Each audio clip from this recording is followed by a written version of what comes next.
Alright, so welcome back to another episode of Ability Boat Works.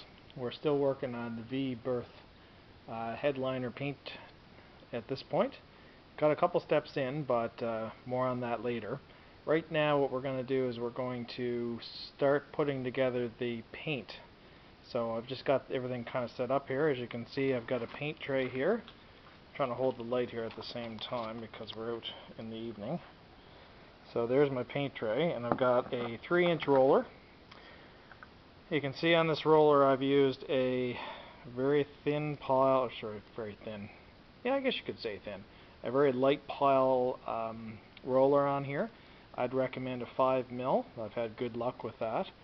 Anything thicker than that, like a 10 mil or more, and you're going to end up with too thick a coat of paint.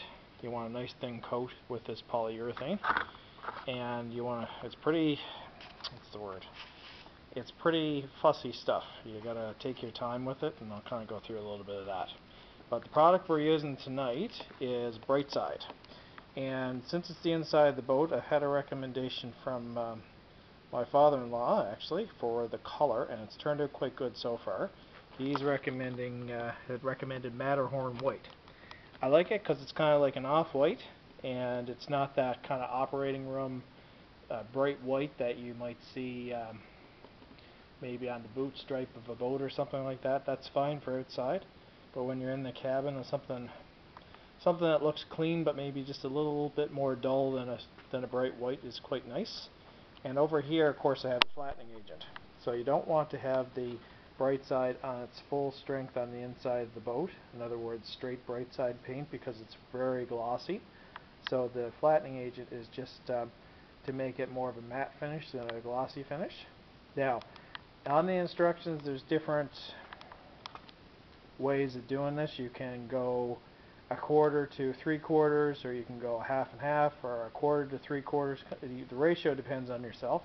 Personally, on the inside, I like to go 1/2 flattening agent, 1/2 Brightside, and that comes off with a sort of almost like a medium gloss finish, and it looks pretty good. I've tried that, and I'm going to stick with that. So I use 2 different stir sticks to stir the paint. My reason for doing that is that if I ever want to use the flattening agent with a different color, I don't want to mix the white or Matterhorn white Brightside paint in with the flattening agent. I'd rather keep the flattening agent just for use for any product. So that way, if I want to paint the outside of the boat in a dark blue, I can still use that flattening agent if I have any remaining. So, I'll put this down and we'll try it.